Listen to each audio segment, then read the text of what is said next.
Bismillahirrahmanirrahim. Assalamualaikum warahmatullahi wabarakatuh.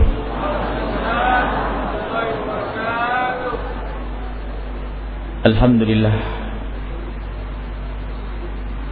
alladzi adzalla al-hasidina fid dunya wa ba'dal mamat.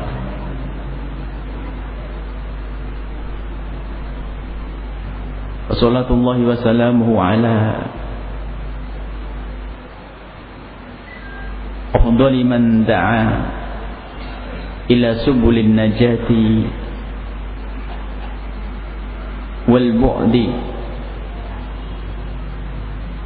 anil afati wal muhlikat, habibina wa syafi'ina wa maulana sayyidina Muhammad wa ala alihi al-mutahharin wa ashabihi at-tayyibin wat-tabi'in lahum bi ihsanin ila yaumiddin. Allahumma ya rabbana astur ma an'amta alaina an uyunil hasidin. Allahumma ya rabbana tahhir qulubana minal hasadi wa minan nifaqi wa minal hikdi wa minal kibri war riya'i ya mutahhiral qulub tahhir qulubana wa ya muqallibal qulub tsabbit qulubana ala dinik. Allahumma ya rabbana kama an'amta ahibba'aka bisalamatis sudur fa'an'imna biha. Allahumma ya rabbana ahsyurna ma'a zumrati habibika sayyidina Muhammad wa tahta liwa'ih. Allahumma ya rabbana rizukna taubata qabla al-maut wa syahadata 'inda al-maut wal jannata ba'da al-maut. Amma ba'du. Alhamdulillah, puji syukur kepada Allah atas segala nikmat yang diberikan kepada kita, nikmat lahir dan nikmat batin. Semoga seperti halnya lahir kita pada detik ini dan saat ini menghadap kepada Allah, menuju Allah, semoga batin kita adalah batin yang bersih menuju Allah Subhanahu wa taala. Kita masih berada pada silsilah pembersih hati. Bagaimana kita membersihkan hati kita dari beraneka ragam penyakitnya yang sudah kami sampaikan pada pertemuan yang lalu. Sebabnya adalah dunia, sehingga orang bisa menjadi sombong. Termasuk penyakit yang akan kita bahas pada saat ini, tidak lain urusannya adalah karena dunia. Yang akan kita bahas adalah penyakit yang namanya hasad. Hasad atau ngedengki, mendengki sesama. Dan sungguh ini adalah penyakit yang luar biasa, mengerikan, dan sedahsyat kesombongan yang sudah pernah kami sampaikan sabda dari Nabi sallallahu alaihi wasallam, kalau orang sombong la yadkhulul jannata man kana fi qalbihi mithlu dzarratin minal kibri, enggak akan masuk surga selagi ada kesombongan di dalam hatinya, sekecil apapun itu kesombongan. Begitu juga dengan yang namanya hasad. Dan tidak lain hasad atau dengki itu buah dari kesombongan. Di saat seseorang pengen paling wah, paling hebat, paling pinter, paling banyak rezekinya, paling banyak jamaahnya, paling banyak pelanggannya, paling dia pengen seperti itu, maka di saat melihat orang lain akan melebihi dia, maka muncul rasa di dalam hatinya tidak suka dan ingin bahwasanya saudaranya itu kehilangan nikmat tersebut. Itulah hakikat hasad. Jadi dengki itu tidak ada lain kecuali dari berkembangnya kesombongan tersebut. Dan nanti akan bercabang lagi kesombongan itu, akan membuahkan penyakit-penyakit yang banyak. Dengki. Dengki itu adalah tidak senangnya seseorang terhadap nikmat yang diberikan oleh Allah kepada orang lain. Satu, ini syaratnya. Bukan saja tidak senang, syarat yang kedua menginginkan hilangnya nikmat tersebut dari orang tersebut.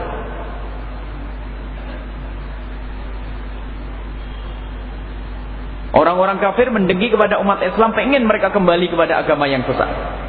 Ini paling dengkinya.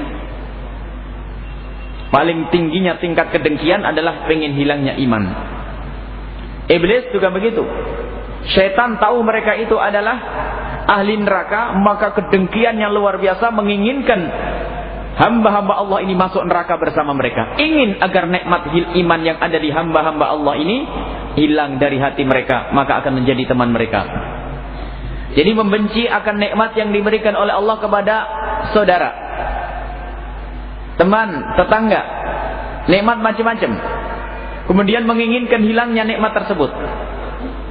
Dan ini kelanjutannya, kadang dia juga tidak apa-apa saya nggak dapat nikmat tersebut, yang penting hilang. Ada yang menginginkan nikmat itu berpindah kepadanya. Tapi syarat yang paling utama adalah dua ini. Baru disebut orang itu pendengki, tidak senang akan adanya nikmat yang diberikan oleh Allah kepada seseorang, dan setelah itu dilanjutkan dan dia ingin bahasanya nikmat itu hilang darinya, dari orang tersebut. Dan ini bisa saja dia mengharap agar nikmat itu pindah kepadanya, atau mungkin tidak mengharap. Yaudah, hancur-hancuran biar hilang-hilang semuanya, yang penting dia nggak dapat, saya nggak dapat. Nah, ini kecil lagi. Iblis itu adalah hasad, dengki, dan ancamannya adalah al-hasadu ya'kulul hasanati kama ta'kulun narul hataba. Hadis diriwayatkan oleh Imam Abu Daud dan Ibnu Majah. Al-hasad, yang namanya kedengkian itu, dengki itu menghabiskan kebaikan yang pernah kita lakukan, seperti api itu memakan kayu bakar. Begitu cepatnya. Seperti apa sih prosesnya kok sampai sedahsyat itu? Memang banyak riwayat-riwayat yang lainnya yang sungguh sangat mengerikan tentang orang yang dengki. Kalau orang sudah mendengki itu, kalau masih ditahan di dalam hatinya, itu jelek di dalam dirinya, paling hatinya tak sakit. Tapi kalau sudah berubah nanti ke lidah, dia akan menggunjing, menghabiskan pahalanya. Amal baik yang pernah dilakukan habis akan diberikan kepada orang yang digunjing. Mungkin melakukan satu kezaliman, menghalangi atau mungkin menyakiti. Bisa saja naudzubillah sampai yang imannya lemah, pakai santet atau macam-macam, pokoknya lihat. Ini yang menjadikan amal itu habis semuanya itu, yaitu bibitnya daripada ada kedengkian. Makanya kalau sudah kedengkian ini dipiara, sebetulnya orang itu menghadapi kehancuran amalnya. Bisa saja menggunjing, tidak sadar kadang-kadang sakit. Marah ada orang dapat rezeki, paling juga tahu tidak dapat rezeki dari mana tuh? Mulai itu, mulai tidak senang, sehingga itu yang menjadikan amal baik itu hilang dan habis, dan nanti di akhirat tidak mendapatkan apa-apa, dan itulah hakikat orang yang bangkrut. Hadis Nabi SAW sangat benar dan Nabi tidak pernah bohong. Maka hati-hati dengan yang namanya dengki. Begitu sebaliknya, Nabi pernah menyebutkan suatu ketika Nabi duduk dengan para sahabat beliau, lalu Nabi bersabda, ada rombongan orang, salah satu dari mereka itu ada ahli surga. Ada di antara kalian, nanti akan ada di antara kalian ahli surga. Sebetulnya memang ahli surga ini mesti ada keistimewaannya. Insya Allah sahabat Nabi surga-surga. Tapi Nabi Muhammad mengkhususkan ada ahli surga yang mau datang. Ditunggu satu orang. Besok lagi Nabi Muhammad mengucapkan kalimat yang sama, ahli surga akan datang. Orang yang kemarin. Sampai ketiga kali, orang yang kemarin. Sampai ada salah satu sahabat, kalau tidak salah Abu Darda, penasaran apa sih keistimewaan orang ini, sehingga dia mengikuti orang tersebut lalu minta izin, aku ingin menginap di rumahmu. Disaksikan sehari pertama dia hanya menjalankan sholat fardu, menjalankan sholat fardunya di masjid tentunya, menjalankan sholat sunat ala kadarnya, bangun malam pun tidak banyak, membaca Al-Quran secukupnya. Setelah itu istirahat tidur. Hari pertama, kedua, ketiga. Lalu Abi Darda berkata, aku meninggalkan rumah bukan karena aku ribut dengan orang tuaku. Aku meninggalkan rumah itu karena aku mendengar Rasulullah menyebutmu sebagai ahli surga. Apa sih amalan yang kamu lakukan? Dijawab oleh orang tersebut, engkau sudah melihat amalanku. Engkau sudah selama 3 hari sudah melihat amalanku. Amalanku adalah seperti yang kau lihat. Ma huwa illa ma ra'aita. Tidak ada amalanku lebih dari apa yang kau lihat. Ghairu anni, hanya saja aku la ajidu ala ahadin minal muslimina fi nafsi, hanya saja aku tidak menemukan di dalam diriku terhadap kaum muslimin hasadan, dengki. Ala khairin, atas kebaikan a'tahullahu iyyahu, yang telah diberikan oleh Allah kepada orang tersebut. Kalau amalanku seperti yang kau saksikan, hanya saja aku ini tidak pernah merasa bingung kalau ada orang dapat rezeki, enggak pernah merasa susah. Aku senang terus kalau dapat orang dapat nikmat rezeki, nikmat anak, nikmat ilmu, nikmat macam-macam. Aku hanya senang saja. Maka lalu dijawab oleh Abi Darda, itulah aku baru sadar, aku baru tahu, inilah rahasiamu engkau mendapatkan pangkat yang tinggi, yaitu salamatus sudur, bersihnya hati dari orang, enggak ngedengki dari orang, enggak pernah dengki, menghasut kepada orang yang mendapatkan rizki. Maka itu adalah keselamatan seseorang yang menjadikan orang itu menjadi ahli surga. Dan ini sungguh membahayakan. Dan Imam Al-Ghazali menyebutkan bahwasanya kebanyakan dengki itu bainal akron, teman-teman, wal amsal, yang sepadan, wal aqarib, kerabat. Kedengkian itu sering muncul adalah orang yang sepadan, teman-teman.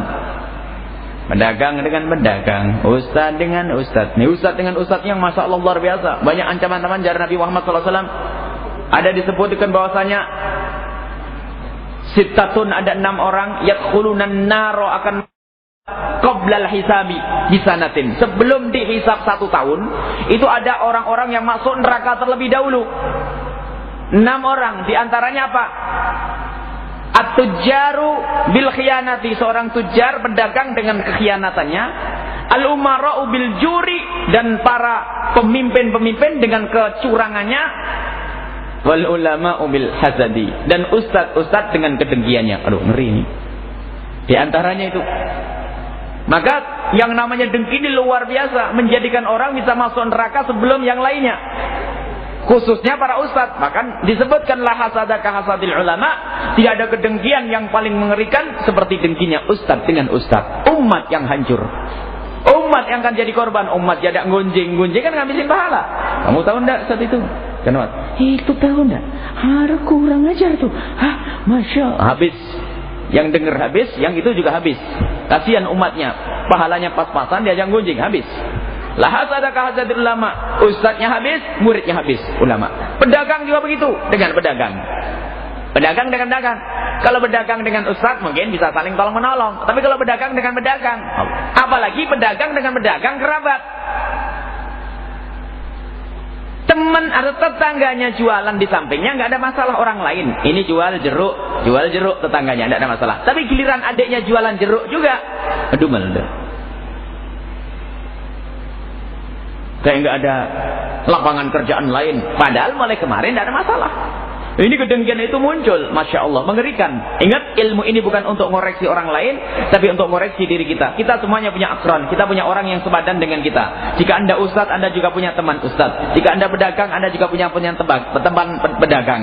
Jika Anda pejabat, Anda juga punya persaingan dalam jabatan. Bagaimana menata hati? Karena ini bisa masuk kepada semua orang, tidak pandang. Ini hati-hati, hasad.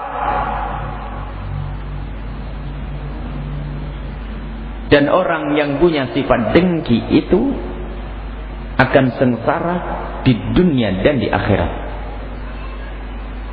Dan orang yang didengki akan untung di dunia dan di akhirat. Orang yang mendengki itu akan sengsara di dunia sebelum di akhirat. Di dunia itu sakit terus hatinya. Di dunianya ngelihat orang yang dapat nikmat sakit. Mobilnya nggak nyangkut dia, nggak nabrak dia, tapi ngelihat mobilnya panas. Lihat, Pintu mobil kebuka, aslinya mau bau wangi, gara-gara ngedengki, bikin pusing. Warnanya memerah, jreng, bagus. Semua orang bilang merahnya merah sedap, tapi katanya norak. Oh, begitu. Ibu-ibu di sana itu sudah mulai kemarin setiap lewat warung, lewat toko itu ada kerudung cantik sekali. Tapi belum punya duit, nabung sebulan, giliran dapat duit kerudungnya hilang. Gak ada, sudah dibeli sama orang. Tak taunya sampai di majelis kelihatan. Bukan majelis ini insyaallah, aman ya. Tak taunya dipakai ibu di depannya. Kemarin mas seneng, tapi sekarang apa? Kerudung begitu aja dibeli. Hati-hati. Kalau sudah ada kedengki ini semuanya jadi jelek. Hati-hati. Di dunianya seperti itu, sakit, sana sakit. Dan sakitnya ini tidak tanggung-tanggung. Kalau ada orang sakit karena sebuah bakteri, itu akan terbatas kepada lingkungannya ini. Lingkungannya sempit. Tapi kalau yang namanya sakit karena dengki, berarti dia mempersiapkan dirinya untuk sakit sebesar kuasa Allah di dalam memberikan nikmat kepada hambanya. Besok dapat duit, besok dapat ini lagi, besok sakit, melihat orang ini sakit, orang ini sakit. Sana besok bangun rumah, sakit, bang nggak usah bangun rumah duluan, kerja gajinya berapa sih? Baru nafas, ada motor baru nafas, ada orang beli ini, ada baru nafas, ada orang ini, masya Allah, habis. Itu orang ngedengki itu sakit di dunia, capek, mukanya cemberut, nggak bisa senyum lihatnya. Tapi kalau lihat orang yang hatinya bersih, Allah, salamatus sudur yang ahli surga tadi disebutkan zaman Nabi, yang beli orang lain, tapi yang senang dia. Kayak ibu-ibu di kampung ngelihat tetangganya beli motor, oh beli motor, beli mobil, sampai dipegang-pegang mobilnya, sampai yang punya mobil sumpah, sudah bu jangan dipegangin terus. Senang loh. Mobilnya berjalan, bau bensin katanya wangi, itu enak. Ini orang kampung yang tulus, bersih, nggak ada dengki, enak. Tapi kalau sudah didengki capek, Allah. Nah ini, maka kita harus perhatikan ngedengki. Dan orang ngedengki itu tidak rugi, dia akan sakit. Lebih dari itu nanti ada di dunia. Ini di akhirat lebih serem lagi. Kalau orang ngedengki, bisa saja nanti keluar ke lidahnya, mempengaruhi orang lain. Itu adalah menjadikan dia berbuat zalim, dan kezaliman itu akan menghabiskan pahalanya. Allah, rugi di akhirat. Kayaknya mah dia ahli ibadah, ahli haji, ahli umrah, tapi ngedengki sana, ngedengki sini, ngedengki situ. Maka setelah di akhirat nanti habis. Karena apa? Dia menggunjing si A, mengunjung si B, ini marah dan sebagainya, berbuat zalim. Na'udzubillah, di akhirat tidak mendapatkan apa-apa. Jadi orang ngedengki itu begini, digambarkan seperti Imam Ghazali gambarkan contoh, seperti orang marah sama seseorang lalu dia melempar dengan panah. Rupanya itu orang hebat, panahnya balik kena matanya, cep mati sebelah matanya. Marah lagi, tambah lagi, kena matanya lagi, sebelahnya lagi. Karena sudah kena dua-duanya tambah marah, lempar lagi panah, kena kepalanya, mati itu orang.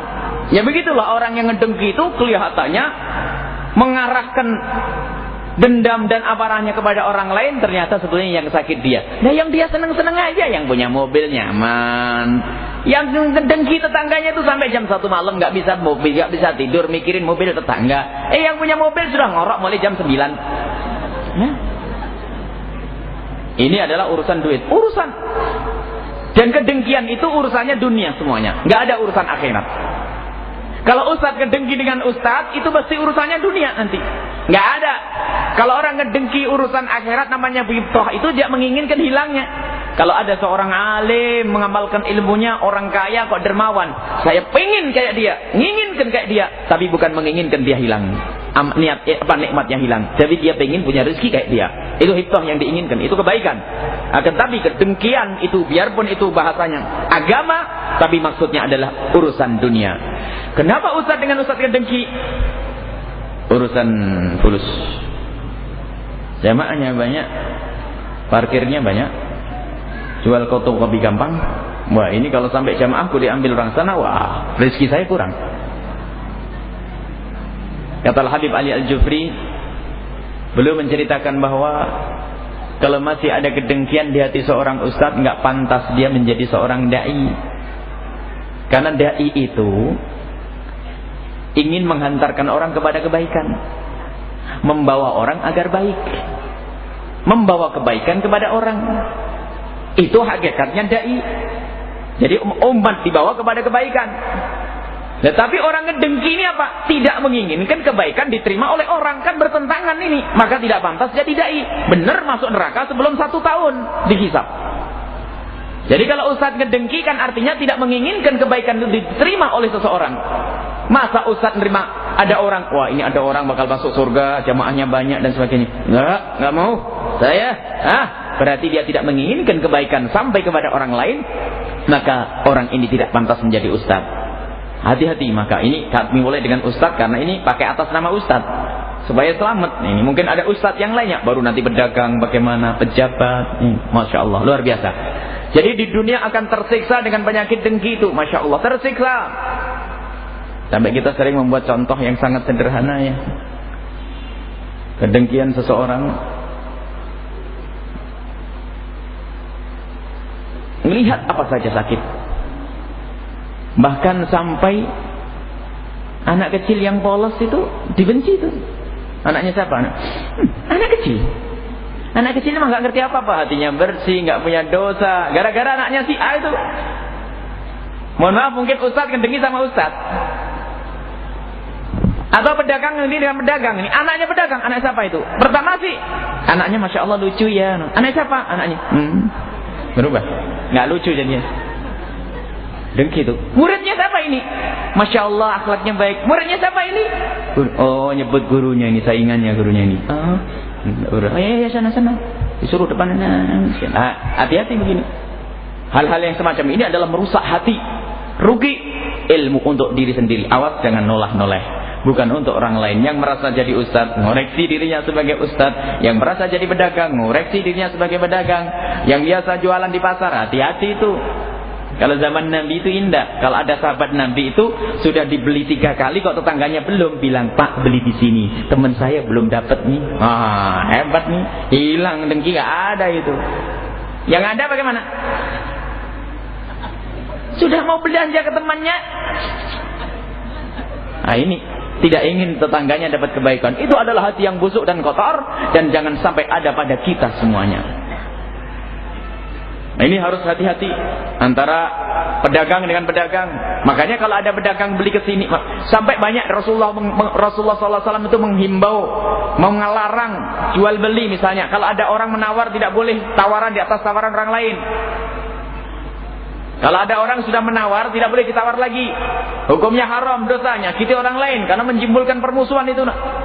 Sampai urusan jual beli, meminang orang yang sudah dipinang, nggak boleh. Menjaga hati ini, pendidikan Rasulullah luar biasa. Makanya kita masih ingat Habib Hasan bin Ahmad Baharun, kalau ada santri baru dari pesantren lain, selalu beliau bertanya, sudah dapat izin dari gurumu belum? Ini urusan pesantren, bukan rebutan santri, bukan. Kalau belum dapat izin percuma. Dan Imam Haddad sudah menyebutkan, beliau sangat ngerti. Kalau ada seorang murid yang pernah kurang ajar dengan gurunya yang dulu, biarpun dididik oleh para ulama 1000 wali, tidak akan bisa pintar. Karena apa? Kurang ajar sama guru yang pertama. Nah, ini adalah salah satu contoh. Jadi bukan berebut. Maka beliau mengatakan, "Nggak, sudah dapat izin atau belum?" Kalau perlu dapat surat tertulis. Kalau tidak surat tertulis, minimal ada obrolan. Kalau sudah dapat izin, tidak apa-apa. Artinya memang harus dihindari. Sehingga banyak kalau ada orang mau rebut sana, rebut sini, rebut situ, masya Allah, itu urusan dunia ada. Biarpun kelihatannya urusan pendidikan agama, tapi pasti karena urusan dunia. Pangkat besarnya jamaah ini, pangkat besarnya santren adalah pangkat, gedenya majelis adalah pangkat. Nah ini, kalau tidak sadar bisa saja dia terjerumus dalam kesombongan, ujub, riya, macam-macam. Kelihatannya mah ahli surga. Kalau jalan pakai, mungkin pakai jubah, pakai imamah, jalannya merunduk, insyaallah, Allah. Ternyata hatinya penuh dengan penyakit itu. Ternyata jamaahnya di surga, dia di dalam neraka. Dan ini terjadi, pernah disebutkan oleh Rasulullah Sallallahu Alaihi Wasallam.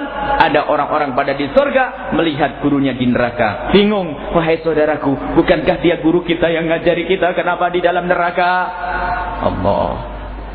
Maka mohon doakan kami biar selamat. Amin. Guru-guru kita semua selamat. Jangan sampai ada penyakit-penyakit yang mengerikan. Al-hasad, dengki, ini membahayakan. Adapun bagi orang yang didengki, ini juga 2 keuntungan. Nyaman-nyaman saja. Yang pertama, enak. Kalau ada orang didengki, di dunianya nyaman. Karena bukan mendengki. Kalau didengki mah nyaman. Berarti apa? Punya nikmat. Kalau dia ustadz punya ilmu. Kalau dia punya jamaah. Kalau dia berdagang rezekinya lancar. Ada enggak orang pedagang mendengki kefakirannya? Orang fakir enggak ada. Mesti karena ada rezekinya. Jadi di dunia ini mesti diberi oleh Allah nikmat. Makanya didengki oleh orang. Jadi pertama, ini adalah mendapatkan kelebihan dari Allah. Dan ini harus disyukuri. Maka jangan dihancurkan ini semua dengan kedengkian kita. Jangan sampai menghancurkan apa? Kita hancurkan dengan sifat kotor di hati kita. Allah memberikan nikmat. Buktinya orang pandang dengki. Ada yang ngedengki, si A ngedengki kamu, si B ngedengki kamu. Maka dalam hatimu syukur, bukan mensyukuri orang dengki. Syukur berarti kamu punya nikmat. Kalau ada yang tiba-tiba marah pada kamu, mengirim surat yang enggak, barangkali ini pedagang kurang ajar, kamu curang dan sebagainya. Kalau benar-benar Anda tidak curang, syukuri. Sebetulnya Anda didengki, artinya ada sesuatu yang diberikan oleh Allah kepada Anda yang diinginkan orang lain. Syukuri. Kalau Anda tidak syukur, maka akan dicabut oleh Allah. Ini nikmat. Kemudian lebih dari itu hatinya tentram. Hati orang mendengki itu capek. Orang mendengki dan didengki kalau duduk bareng wajahnya berubah, beda. Yang satu ngedengki si A, yang ngedengki si B yang didengki. Duduk berjajaran, dipoto kelihatan. Matanya ngelirik jalan. Kalau Masya Allah, kalau orang bersih hati ngadep, Masya Allah baik ibu, Masya Allah, gimana? Aduh kerudungnya bagus bu, beli di mana tadi ini? Masya Allah. Tapi kalau ngedengki, iya bagus di pasar ada banyak. Jadi kelihatan tuh ngedengki jelek bu, Masya Allah. Lah, lihat dari situ saya sudah kelihatan tersiksa. Tapi kalau orang yang didengki nyaman, nggak ada masalah. Makanya pengen kita itu tidak usah ngedenger cerita aneh-aneh. Kalau ada orang ngedengki, didoain sajalah. Tidak usah kita dengar siapa yang ngedengki ya. Dan tidak akan terbebas kita dari yang mendengki. Nabi Muhammad paling agungnya manusia didengki oleh paling jahatnya manusia. Namanya Abu Jahal. Abu Jahal itu karena ngedengki itu nggak pengen ada Nabi. Nggak pengen ada orang mendapatkan kenikmatan.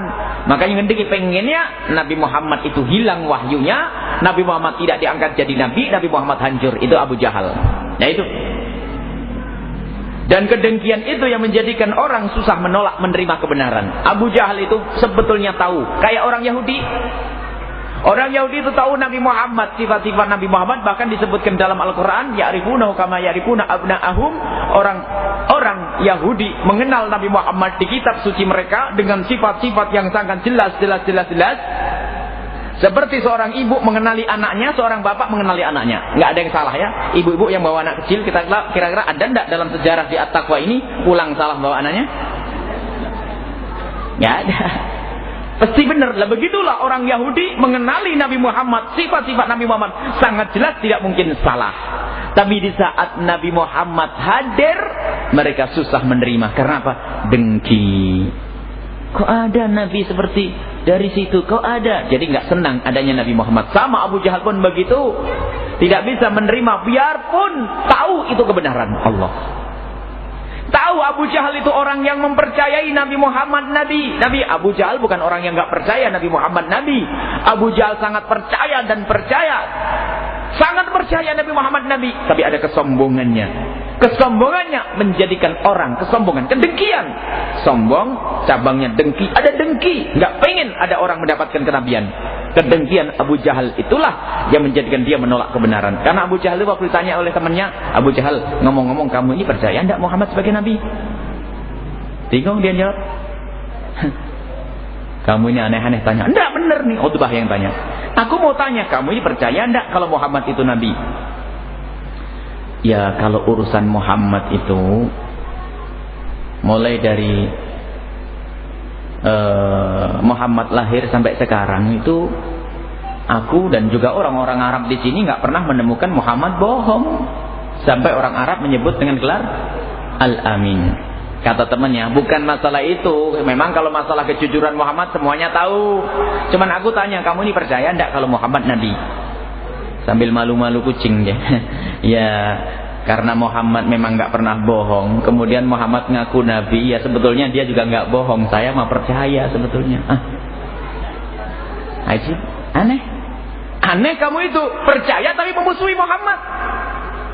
Kalau pasukan kita di depan itu memerangi Muhammad karena banyak tidak percaya. Tapi kamu percaya Muhammad Nabi, kenapa kamu memerangi Muhammad, ingin membunuh Muhammad? Sambil ketawa ngejek.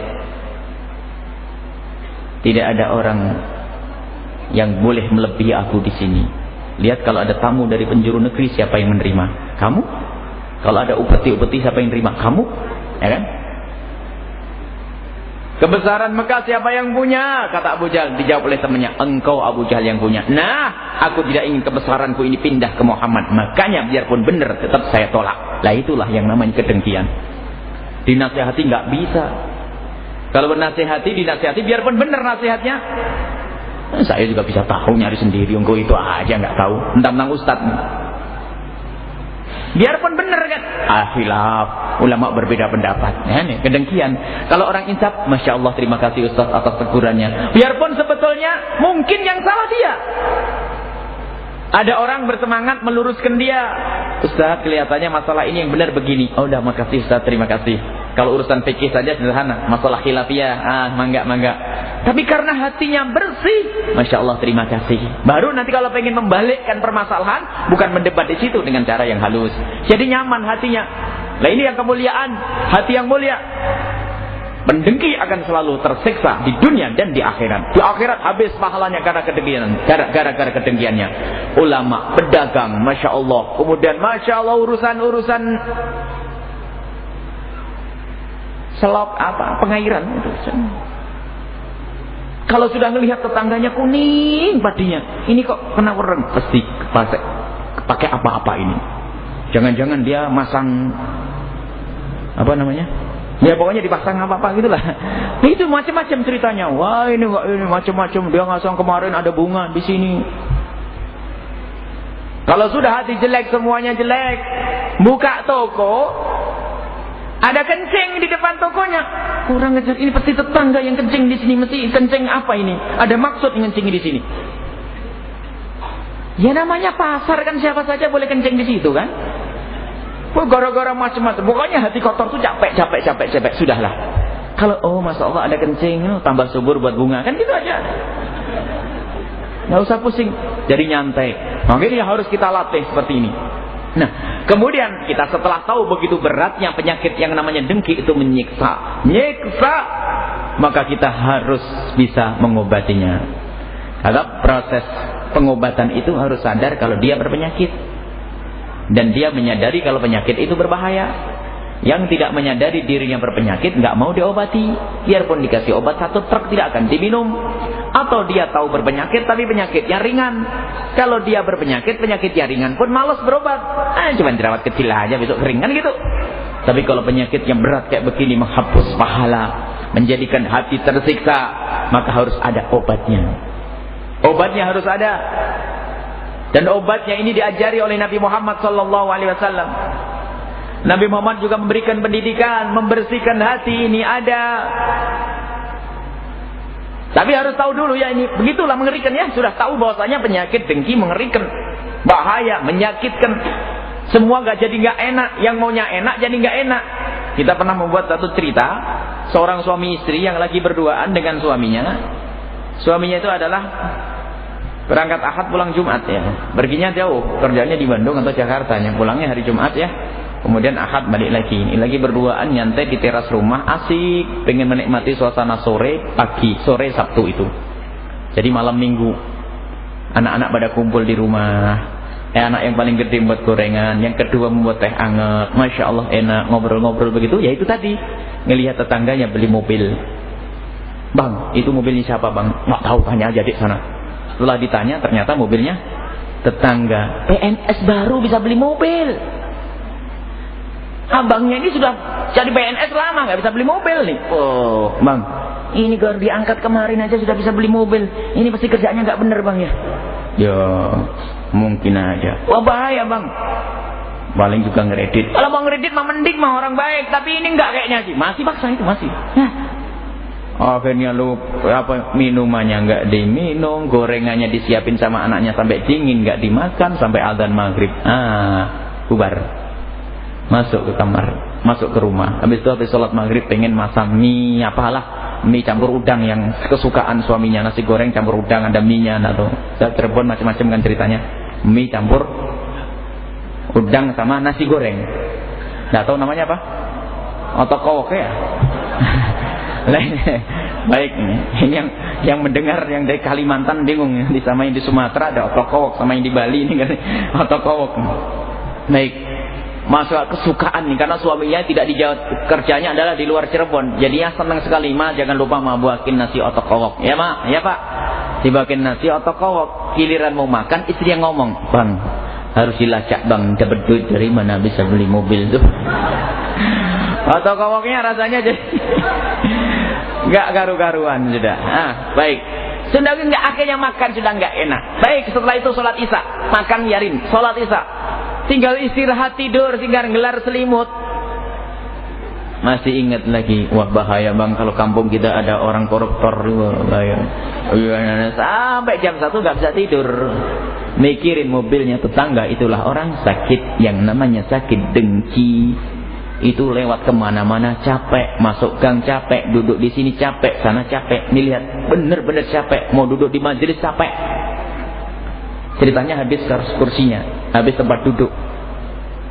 Bingung ke sana kemari ini. Kebetulan ustaz-ustaz idolanya ini, saya harus datang ini, terlambat nggak ada dapat tempat duduk. Mikir sana, mau di luar masuk angin, berdiri asam urat, bingung dia.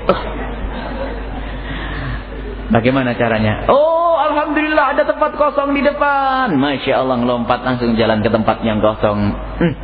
Baru duduk, belum dengar ceramahnya sang ustadz, sadar, tetanggaku yang tokonya laris itu ya. Nggak enak, sudah miring-miring tuh duduknya itu. Nggak enak tuh mulai tadi nih. Ustadznya belum salam, salamnya belum beres sudah dijawab, Waalaikumsalam, pergi. Itu orang capek duduk di majelis, nggak enak. Jalannya itu kan begini, maunya nggak mau bareng-bareng sama orang, lewat jalur sana. Pokoknya pengen ketemu sama orang. Wah, karena jalurnya beda, ya nggak kebagian angkot. Setiap kesana angkotnya penuh lagi, berdiri kelamaan. Ya Allah, angkot penuh lagi, capek ini. Alhamdulillah, terakhir ada angkot kosong yang penumpangnya 1, 2. Alhamdulillah, kiri Pak, mau naik angkot, ada dia. Kasian bener tuh orang. Nggak jadi Pak, ntar dulu masih ada yang ditunggu. Itulah orang dengki. Masya Allah. Masuk gang pun capek, pulang ke rumah bikinin masakan buat suami. Ya, bikin masakan suami pengen cepat-cepat, 1 jam lagi suami datang dan bikin sayur garamnya habis ya. Nggak pakai garam gimana? Bingung, nggak ada penggantinya. Akhirnya langsung dia ngambil duit 2.000 mau beli garam. Ya. Mau beli garam salah, warung dekat mata tangga depan situ. Mau beli garam, Assalamualaikum, dijawab sama yang punya warung, Waalaikumsalam. Mau beli apa Neng? Ada dia lagi. Kok pas beli jadi nggak jadi, mantar-tarnya ada ketinggalan duitnya. Padahal nggak ketinggalan soalnya. Akhirnya sudah masuk rumah bingung. Iya ya, saya belum beli garam. Karena nggak enak ngelompat lewat belakang. Roknya robek itu. Makanya jangan ngedengki. Sudah begitu, sudah masak enak, sedep. Suaminya kok lama, ditelepon, Neng, Assalamualaikum, Neng, tolong jemput ke depan. Memangnya kenapa Bang? Ada hadiah buatmu Neng. Wah, hadiah apa? Sudahlah, kejutan pokoknya. Wah, semangat nih kejutan, mau dikasih hadiah sama suaminya. Biasanya suaminya kan langsung jalan gang tuh, minta dijemput. Pasti barangnya istimewa, berat, dibantu. Senangnya, salatullah, salamullah. Ahli pengajian sih dia. Jadi salawatan loh, salatullah, cepet-cepet. Di gang yang sempit ketemu dia lagi. Ngapain dia lewat sini? Nah, begitu. Terus dia. Ini 1 orang yang didengki. Kalau 2, 3, 4, 5, capek. Nah, kalau sudah hati dengki 1 orang, kada yang lainnya juga dengki. Ustaz dengki kepada ustaz ini, mungkin yang perlu didengki saat itu ini. Besok muncul lagi, ustaz berhasil di sini. Besok muncul lagi, ustaz dengki dengan, wah ini ustaz baru sudah bikin pesantren misalnya. Besok lagi, ini ustaz baru bisa bikin majlis. Ini ustaz baru sudah bisa umroh. Ini ustaz baru pusing. Gitu. Jadi adalah ilmu untuk kita sendiri, jangan sampai kita biara. Jadi sudah jelas yang namanya dengki menyiksa. sakit. Yang berdagang juga sama kayak itu tadi, berdagang sakit, di sawah urusan air sakit. Kadang-kadang gara-gara dengki, itu unik. Kalau ada mobilnya orang jauh-jauh parkir di depan rumah kita, rumahnya, karena kita semoga tidak dengki ya. Ini nyanya siapa? Nyanya sana sudah. Pokoknya jangan kita, insya Allah. Ada mobil dari jauh parkir di depan rumah, mah tenang-tenang saja. Tapi giliran yang parkir tetangganya, kayak nggak punya tempat saja, ngapain parkirin di sini? Allah, luar biasa. Sampah terbang yang bawa angin. Ini nggak dibuang, nggak bener, nggak karu-karuan. Pokoknya capek deh. Dan begitulah yang namanya dengki, sudahlah. Makanya kita pengen membuat contoh itu, barangkali ada yang cocok buat kita, ayo kita hilangkan. Biar kita tahu betul bahasanya yang namanya penyakit dengki itu menyiksa dan menyiksa, maka harus kita perangi, harus kita buang jauh-jauh. Kebanyakan dengki tadi apa kata Imam Ghazali? Akron, sepadan. Ustadz dengan ustadz. Kalau ustadz gede sama ustadz kecil mungkin tidak seberapa. Ustadz yang sama-sama hafal Alfiyah Ibn Malik misalnya, sama-sama hafal Al-Quran, sama-sama lulusan luar negeri misalnya, sama-sama, pokoknya yang ada sama-samanya ini biasanya cepat muncul kedengkian ini. Sama-sama berdagang, sama-sama ini, sama-sama. Maka ada sama-sama akron kata Imam Ghazali. Akron, kemudian amsal yang serupa. Akorib, saudara, hati-hati. Makanya yuk kita cermati ini semuanya. Jangan sampai kita masuk bab ini rugi. Kalau ustadz dakwahnya pun tidak ada nilainya. Kalau anda berdagang di samping anda tersiksa, dagangan anda tidak barokah. Kadang-kadang memunculkan sesuatu yang berbahaya. Apa itu? Doa yang jelek. Oh, ini bahaya lagi. Semoga hancur dagangannya. Tak taunya apa? Dia tidak layak didoakan. Doa dikembalikan ke dia, berarti dia mendoakan dirinya sendiri. Allah, ngeri. Mendoakan dirinya sendiri. Makanya jangan doa yang jelek. Nah, baik. Maka cara pengobatannya adalah, kata Imam Al-Ghazali rahimahullah ta'ala, yang pertama adalah dengan ilmu. Ini tadi ilmu. Ini tadi ilmu, tahu bahayanya itu. Semakin kita merenungi begitu bahayanya yang namanya dengki, maka akan, ini langkah pertama, merenungi betapa bahayanya yang namanya dengki dalam hal apa saja. Menyiksanya yang namanya dengki, membahayakan kita di dunia dan di akhirat. Ini yang pertama, terus kita hadirkan, kita renungi. Makanya yang kita hadirkan pada pengajian ini hanya ilmu yang pertama ini. Adapun kelanjutannya itu nanti setelah dari tempat ini. Yang paling berat ini yang kedua dan ketiga. Yang pertama ilmu, kita dengar, paham, kadang-kadang iya, tapi untuk melangkah yang kedua ini susah. Banyak, iya ya benar, nyiksa benar ya. Masya Allah nyiksa. Tapi sampai di rumah nggak mau betul. Nah, yang kedua ini yang paling berat. Kalau ilmu mah gampang nih, bisa membaca, bisa mendengar, ini selesai. Tapi langkah yang kedua adalah dilawan. Kalau kita mulai sombong dengan orang yang kita dengki, paksa tawadhu. Kalau kita mulai sedikit pelit dengan orang yang kita dengki, kirim hadiah. Pokoknya dilawan. Reaksi kita kepada orang yang kita dengki kepada apa sih? Kok mau cemberut langsung? Ahlan, marhaba. Dirangkul ya nih. Pokoknya dilawan. Kalau sudah mulai nggak enak, ngapain saya bikin? Aduh, gimana bu? Masya Allah nih permen bareng-bareng. Enak. Marah, paksa. Oh, dilawan begitu. Jadi kata Imam Ghazali, dilawan. Mulai sombong, cium tangannya. Beres. Jadi itu kata Imam Ghazali, pertama dilawan. Jangan dibiarkan, dilawan dengan amal nyata. Termasuk diantaranya didatangi. Misalnya, aduh, mengucapkan selamat, itu ngelawan. Pertama kan nggak pengen mengucapkan selamat. Semoga nggak mobilnya hancur. Mestinya kan begitu kalau dengki. Alah, mobil begitu paling habis. Didatangi, dilawan dengan amal nyata. Assalamualaikum, waalaikumsalam. Masya Allah, aduh mobilnya, Masya Allah, semoga berkah. Bu, kalau nggak ada garasi di rumah saya bisa dipakai. Bisa enggak begitu? Nah, lagi dengki nih. Ada tetangganya bangun rumah. Ya Allah, tetanggaku bangun rumah. Ayo cepat ngelangkah ke sana. Kalau berat ada dengki itu. Berat, cepat ngelangkah pelan. Agak cepat. Assalamualaikum, waalaikumsalam. Masya Allah, bangun rumah, semoga rumah barokah, manfaat, anak soleh-soleh. Loh, ini gentengnya kurang. Di rumah saya ada genteng yang anggur, bisa dipakai tuh. Bisa enggak ngomong gitu? Nah, gitu ya. Dipaksa. Kalau tidak dipaksa tersiksa. Paksa. Capek kalau tidak. Orang ngedengki itu Masya Allah luar biasa. Ada orang begitu dengkinya sama sesama, jadi semuanya tidak nyaman, tidak enak semuanya. Makanya perkonya nggak melihat saja. Kalau mendoain yang jelek-jelek saja, itu tersiksa. Pergi kemanapun tersiksa. Pengennya sama-sama, bang saya sudah sumpah melihat orang-orang ini. Ini orang nggak benar semuanya ini. Ayo terus gimana? Ayo kita pergi aja. Pergi keliling, rekreasi habis 5 juta. Jatahnya 2 minggu. Setelah 2 minggu kemana? Pulang lagi, ketemu setan-setan, kata itu. Sama, 5 juta. Coba langsung dilawan itu. Kalau ngedengki karena rezeki, kita kasih rezeki. Termasuk mudah menyanjung, kata Imam Ghazali. Sanjung. Orang yang kamu dengki, itu termasuk mujarab ngelawan. Kalau ngedengki, Masya Allah, itu pedagang yang jujur, Masya Allah baik, dermawan. Ini disanjung kebenaran kebaikannya yang sesungguhnya, bukan bohong lebih. Sebab kadang-kadang itu, aduh Ustadz itu Masya Allah, Ustadz luar biasa perjuangannya, dakwahnya, didoakan.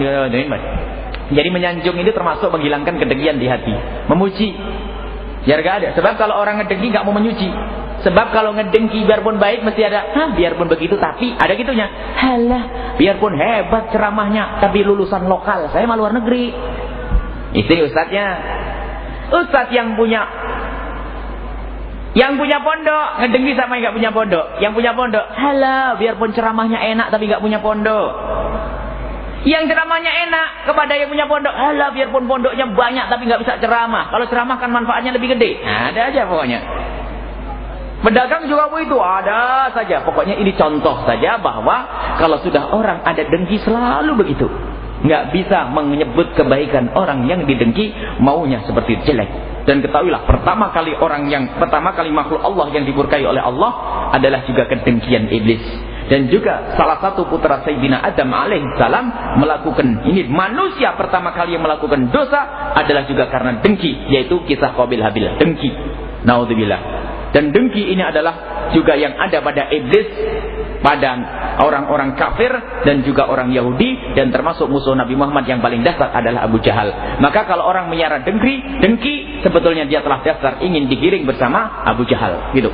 Kita harus terus ini ilmu, kemudian kita lawan dengan kebalikan dari apa yang kita inginkan dari yang kita dengki.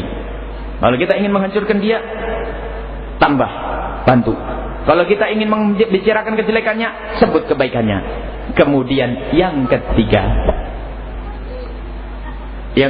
ini waktu sendiri, Bu, para bapak, gampang tapi susah, yaitu mendoakan di saat tidak ada di hadapannya. Kalau mendoakan di depan orang itu mah bisa basa-basi, ya. Doa ala dhaghril ghaib, mendoakan orang tersebut di saat kita tidak ada di hadapannya. Wah, ini pembersih hati yang luar biasa dahsyat yang ngajari adalah Nabi Muhammad sallallahu alaihi wasallam dalam hadis yang diriwayatkan oleh Abi Darda dari Imam Muslim. An Abi Darda radhiyallahu anhu, ma min 'abdin muslimin, qala Rasulullah sallallahu alaihi wasallam, ma min 'abdin muslimin yad'u li akhihi al-muslimi ala dhaghril ghaibi illa wa qala al-malaku wa laka bimithlin. Tidak ada seorang muslim yang mendoakan saudaranya di saat orang itu nggak ada di hadapannya, kecuali malaikat mendoakan kamu dapat duluan. Hebat. Nah, ini mendoakan orang lain yang tidak ada di hadapan kita, malaikat mendoakan walaka bimislin, engkau dapat sama seperti yang kau doakan. Nah, kalau doa malaikat langsung dikabul oleh Allah, bahkan disebutkan inilah salah satu doa yang pasti diterima. Yang akan diterima oleh Allah, yang pasti, yang dikabul oleh Allah adalah doa la dhaghril ghaib, mendoakan orang lain di saat orang itu tidak ada di hadapannya, karena tidak mungkin bisa kecuali sudah bersih hatinya. Kalau doa di depan orang itu, di depan mukanya bisa saja basa-basi, menjilat bisa, ya. Habis dikasih sarung, Masya Allah Pak Haji, terima kasih atas berian sarungnya, semoga rezekinya tambah banyak, semoga ini. Alah, minta baju koko tuh tambahan. Tapi kalau orang tulus, sarung itu akan dibawa ke rumah. Habis sholat hajat didoain, ya Allah, ini orang niat baik memberikan kepadaku sarung.